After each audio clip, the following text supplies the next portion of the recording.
Hi, Coach. We're live with the media here. We'll take our first question from Steve Conroy.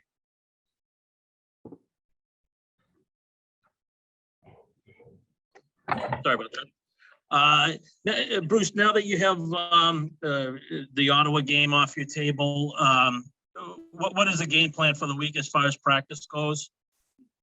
Well, we've been off, so we need to practice. We had a good work day today, sort of get back to work day yesterday, another work day tomorrow.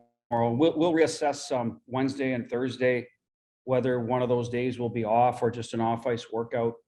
That's be feedback from the players, Steve. You know, COVID, the guys that have had COVID, it affects everybody differently fatigue wise. So do they need to rest a little bit or do they need to catch up? So I think that'll be a decision that we'll weigh depending on the players' opinions. And then we'll obviously practice for sure Friday because there's no morning skate Saturday or Sunday. So if we don't take a day off, you're on for 8 straight days, which typically during the year you'll have at least one day off in that stretch. So again, it'll be opinion based from the players' feedback, whether we take a day off in the middle. But definitely on tomorrow and Friday, and like I said, one of the either both Wednesday and Thursday or just one of those 2 days. And how did you feel like the team's fitness was yesterday and the rebound day today? Yesterday was excellent. You're almost sitting there halfway through practice. I was looking at Chris Kelly, said, geez, it's too bad we weren't playing tonight. These guys are flying. So, and there's always that, residual effect the next day. I don't think we're as clean today early on. Now that could be, again, late afternoon practice bleeding into the morning. So let's see how we go as the week goes on. We're, obviously got some things to cover. We get an opportunity to run almost like a mini training camp. And most of our guys are out here, right? So we're fortunate in that regard. Knock on wood, we don't lose anybody else. It's only Charlie Coyle and then Brandon for half the week. We should get to see him later in the week. So in that regard, we can get some good work done with the full group. Thank you. Kevin Dupont. A couple here, if I could. I'm looking at the Providence schedule. It looks like they've got 4 games in the next 6. I'm wondering if their activity influences your desire to have a taxi squad. Does any of that relate? Yeah, we will have one. Donnie mentioned it to me yesterday. He's at the World Juniors, Kevin. So I don't know if it's what the mandatory date is to have it submitted. I think it's a little later in the week, if I'm not mistaken. We have a few days to sort through it. I think you always want guys playing. So I don't know if it's exactly like it was before where you'd have to call guys up and down if they went to Providence, or they're going to allow them just to play and stay on your squad at the same time. So I guess I apologize for not knowing the entire parameters of it, but because ours hasn't been put in yet, I'll speak to Donnie probably later today in between games he's watching, and we'll start to sort through that and see what the availability is for those guys to play. Because obviously you want them to play. It's great if they're practicing here with us, getting better that way. But one way or another, they need to get better. And usually the best way to do that is to play. And if it's not going to be here, it should be there. And a couple of quick ones, if I can. Cam said last week he wants to see more shots, more dirty goals. I imagine you're all for it. Yes, I agree. Yeah, easier said than done, though, I guess. Well, it's a mentality. It's a bit of habits. We're trying to create the habits in practice, and we have been for a while. This is not new, but clearly we need to get that message through better, and the players need to buy into it better. And sometimes you got to go outside your comfort zone to do that, right, Kevin? So that's where we got to meet halfway, and we're trying to again build more practice drills that involve that, especially this week where we haven't been playing a lot, so there's not a lot of stress. You have time to recover, so because they're more battle drills. So that's something we'll certainly incorporate and have in the past on the right days. But like I said, I truly believe it's more of a mindset that has to be built in to the individual and then into the group. And then they've got to want to do it. So that's where we're at right now with that. I think getting a few more second chances around the net will obviously lead to more goals. And I think we have at times. I honestly believe our shooting percentage will change if we keep creating the amounts we've had up till this point. I do believe we've had some tough luck around the net, including posts. But, that's the way it is. So the solution is then we got to create more of those chances, right? If they're not going to win as easily as maybe they have in the past. And lastly, you talked a lot about Tukey yesterday. We haven't been able to talk to him. I'm just curious, is he jazzed about this now? These 2 weeks away, is he just such a veteran that he just sort of comes in and does the business? Yeah, I mean he's both. I would say he's. I think I clarified with Fluto was my mistake. I got my weeks. He's 3 weeks out from what I understand, and then he has to be cleared, obviously, by his medical group. And then somewhere along the line there, I mean, a question for Donnie, he's got to sign a contract. So there's a couple of hurdles still out there, but assuming he gets through those, it's probably about 3 weeks. Talking to him today was more just a casual conversation about the process he went through, because I had my hip replaced. So I was curious to see how it was for him in terms of rehab and pain tolerance and how he feels now, like what the biggest difference is. It's just being pain-free. Do you lose any mobility, et cetera? And then the feedback was, yeah, he is pain-free. It allows him to play a lot more comfortably. And he hasn't lost any mobility in it. So that's a great thing if it's worked out for him. I mean, he did lose time, obviously, but I know last year, we all know he went through some tough days. And if he can eliminate those and get back to where he was, it'd be a win for everybody, right? So, but that's where his mindset's at right now. And I guess until you talk to him, only he can answer for himself. But that was a bit of the conversation today. Just, what did you think of the whole process, the surgery, and, was it worth it, so to speak, and in terms of your comfort level? And clearly it is.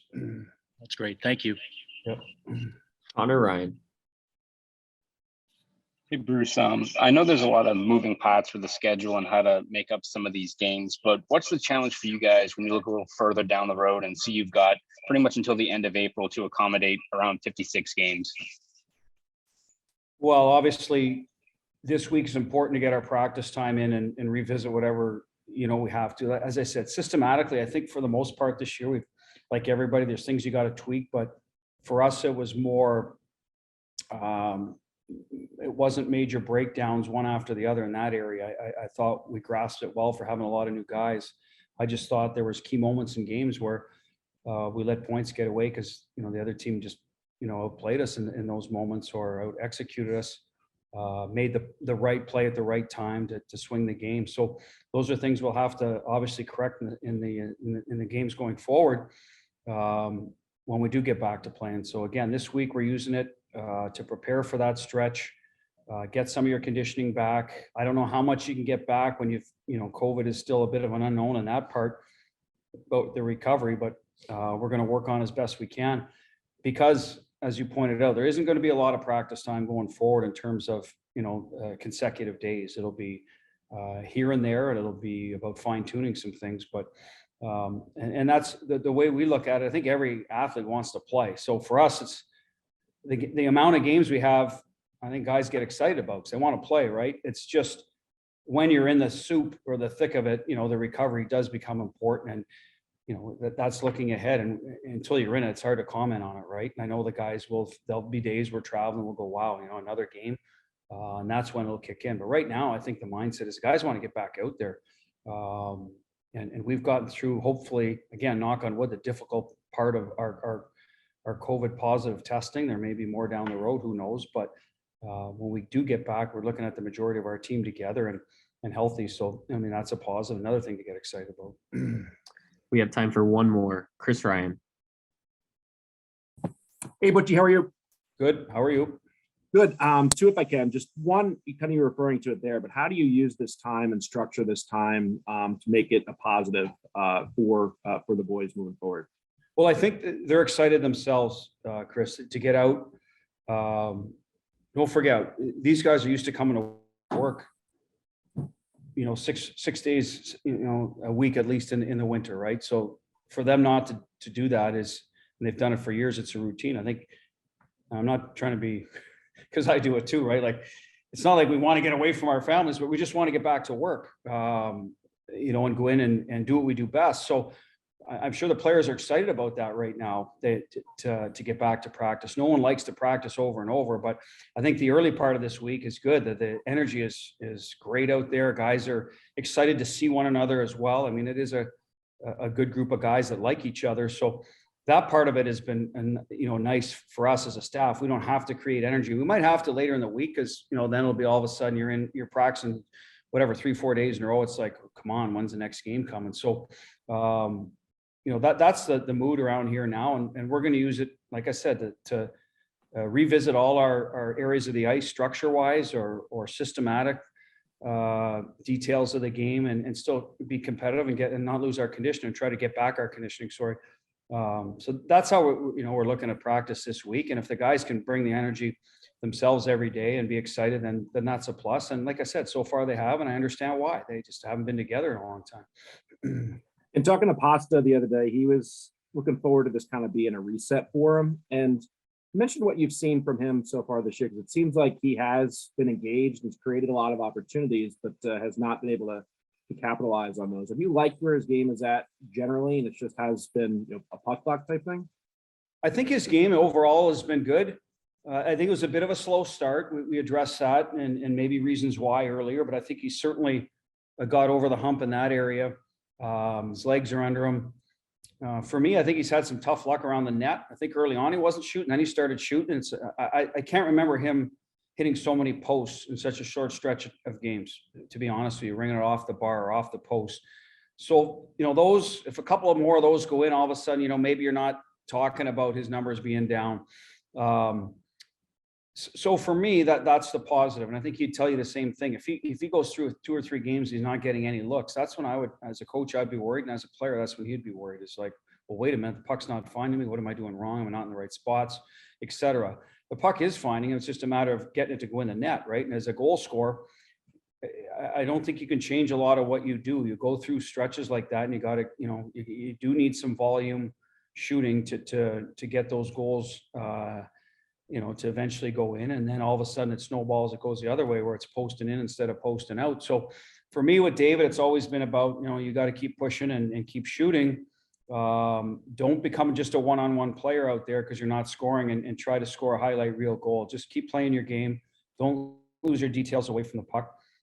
And I think he'll be fine. Now, obviously on the power play, there's certain times you can script some plays for him, for anybody that's maybe your top guys that aren't scoring, where, you can get them going a little bit. Worked out great for Berge against Detroit, that one, game, and we found him in the bumper in the power play a lot, sort of, got him off and running. And Pasta probably needs a couple of those games where the team takes away the middle and his elbow shot's available and he gets it on net, and we consistently feed him, and maybe that'll get him going. But at the end of the day, like I said, he's too good of a player to worry about him not scoring going forward. Like I said, I think it's too short a sample size, and he's had too many good looks for us to worry about it. We need it, obviously, and we want that shooting percentage to go up, and I think it's only a matter of time. Thank you, Coach. Thank you, media.